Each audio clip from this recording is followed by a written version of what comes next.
How to upload YouTube Shorts on Android Shorts tutorials. Hello guys, in this quick tutorial video I will tell you how you guys can do that. So it was very easy. For that we'll simply open YouTube. So once we click on YouTube, here you guys will simply wait for some seconds. Now here you guys can see Shorts, Home, Subscription. You guys can see on downside plus icon. So simply click on that plus. Once we click here you guys can see Video Short. So simply select Short. Now you guys will simply click on it. Simply click on it.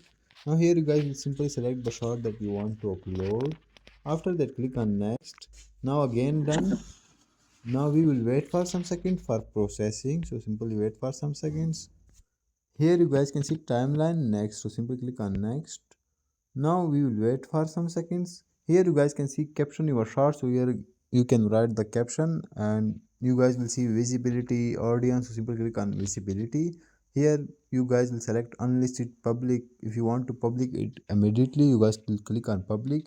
If you want to schedule, simply click on schedule and select the selected time. After that, click on upload short, and once you click on upload short, that's it, your shorts will be uploaded. So that's how you guys can do that. Thanks for watching.